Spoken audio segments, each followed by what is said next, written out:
Channel देखने वालों को इल्तिजा उस्मानी का सलाम। वज़ीर आज़म ने कहा अपने तकरीर में कि RSS मुल्क की जंग आज़ादी में हिस्सा लिया।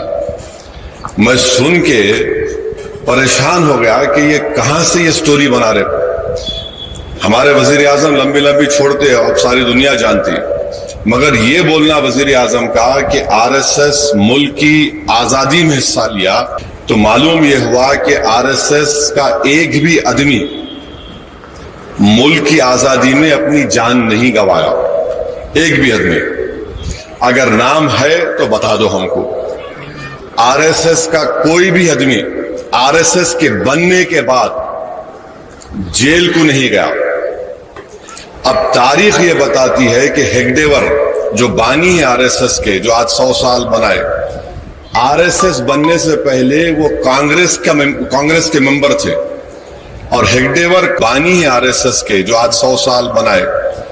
RSS बनने से पहले वो कांग्रेस के मेंबर थे, और हेगडेवर कांग्रेस के मेंबर होते हुए ये बात, उनकी जो बायोग्राफी लिखी गई, बायोग्राफी लिखने वाले का नाम चंद्रशेखर परमानंद भिशिकर था।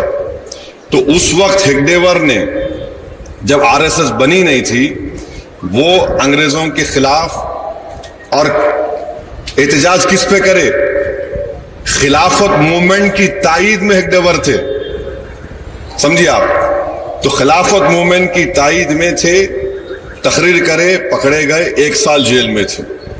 उसके बाद महात्मा गांधी ने क्या कहा था कि जो कोई भी अंग्रेज उसको गिरफ्तार कर रहे हैं वो वकील नहीं ठहराएंगा, वकील नहीं ठहराएंगा, मगर हेगडेवर वकील ठहरा लिए।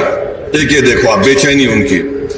दूसरा, जो डंडी मार्च हम बोलते, जो नमक का जो तारीख में आया 1930 में, उस वक्त हेगडेवर जेल को गए, और जेल में और उन्हीं की चंद्रशेखर परमानंद भिशिकर की किताब में वो लिख रहे कि हेगडेवर उसमें इसलिए हिस्सा लिए ताकि वो लोग जो जंग आजादी में हिस्सा ले रहे थे उनको RSS में शामिल कर ले। मकसद ये नहीं था, मकसद ये था कि RSS में शामिल करना है इनको। तीसरा, आप देखिए कि क्विट इंडिया मूवमेंट हुआ 1942 में, 1942 में क्विट इंडिया मूवमेंट हुआ। उसमें प्राइम मिनिस्टर बोलते चिमूर मूवमेंट। भाई उसमें तो कई वॉलंटियर थे, आप कैसा उसमें, माने आप उंगली काट के भी शहीदों में शामिल नहीं हो सकते। वहां भी एक प्रधानमंत्री लंबी दे दिए। ब्रिटिश अंग्रेजों के जो आर्काइव्स है, यानी उनका जो रिकॉर्ड है, उसमें उन्होंने लिखा कि RSS के वर्कर कभी हिस्सा नहीं लिए और उनसे हमको खतरा नहीं। अंग्रेज लिख रहा जो काबिज था।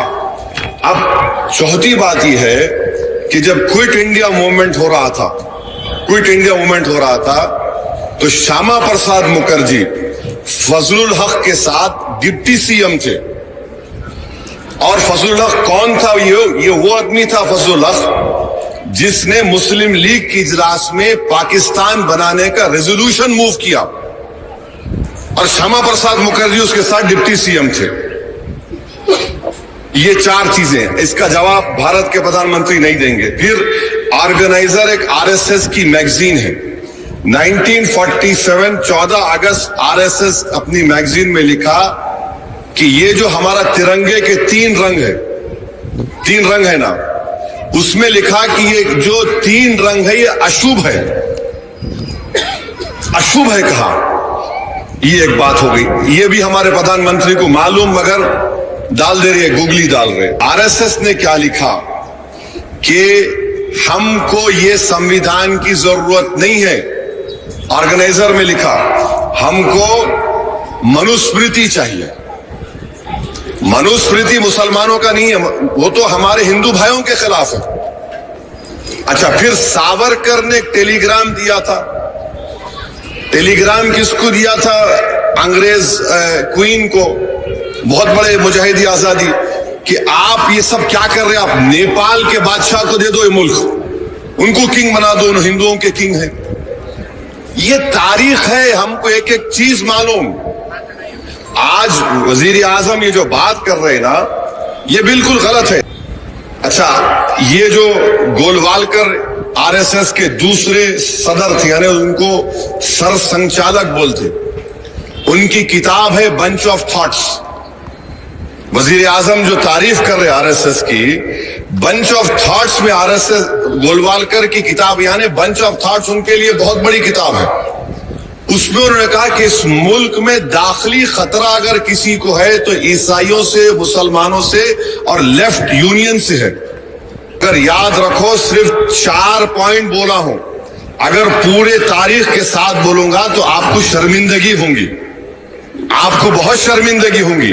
और आप बार बार भारत के मुसलमानों पे जो शक करते, अरे यहां पर इस शहर में मौलवी अलाउद्दीन मक्का मस्जिद में जुम्मे का खुतबा देकर, अवाम को रमजान के महीने में जुम्मे का खुतबा देकर जो मौजूदा वुमेन्स कॉलेज पे लेके जाके अंग्रेजों के जो हेड था, निजाम तो खाली हुकूमत थी, मगर असल इख्तियार तो अंग्रेज के पास था, हमला हुआ, गोलियों से हमला हुआ।